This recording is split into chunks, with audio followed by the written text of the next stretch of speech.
Okay, good morning class. Sir.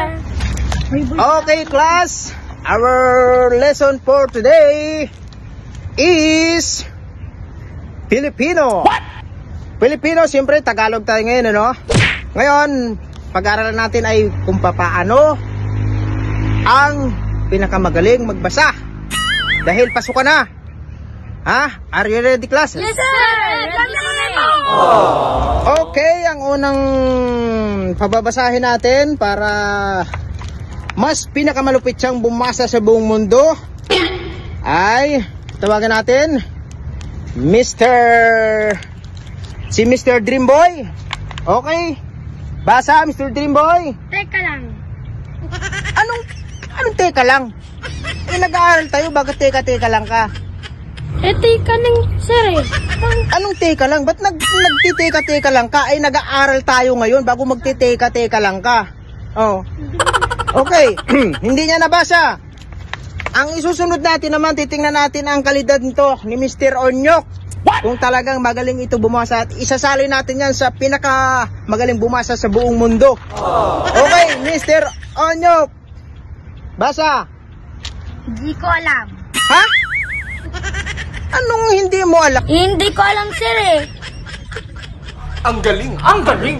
Hindi mo alam? Aba, sayang ang pagiging lisensyadong teacher ko sa inyo kung hindi mo alam basahin to. Ang dali-dali nito. Ha? Kayo, pinag-aaral kayo ha? Pasok ka na, hindi pa kayo marunong magbasa. Ang tagal na panahon na. Hindi pa kayo marunong magbasa. Simple-simple lang pinapabasa ko tapos hindi mo alam. Ang bobo. Nanggigigil ako sa inyo. O, sunod na lang.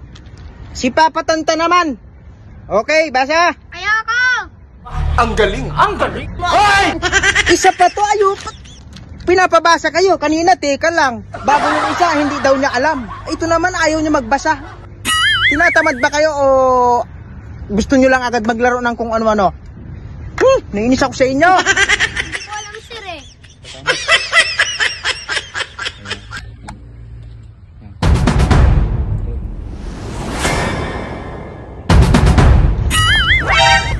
Nagbubulong-bulungan pa talaga kayo, ano? Talagang ako ang ginagawa niyong katanga-tanga dito, ano? Kayo, pag hindi talaga kayo nagabasa dito sa susunod na ipapabasa ko sa inyo lahat, ibabagsak ako yung lahat, okay? Ito na ang pinakalas. At kapag hindi nyo talaga ito nabasa, kayong lahat, ibabagsak ko kaya. Game, basa. Bobo ka! Bubo ako? Anak ka ng nasaan yung pamalo dito? Bubo ako ha? Bubo ako? Ha? Bubo ako ha? Ako teacher. Lisensyadong teacher ako, tas ako bubo kayo. Bubo ako ha? Bubo ako? Ay sinyo ha? Kayo ang walang alam dyan. Ako pa ang naging bubo ngayon. Ha? Ang galing-galing ko magturo sa inyo, tapos ako pa ang bubo. Ayoko na.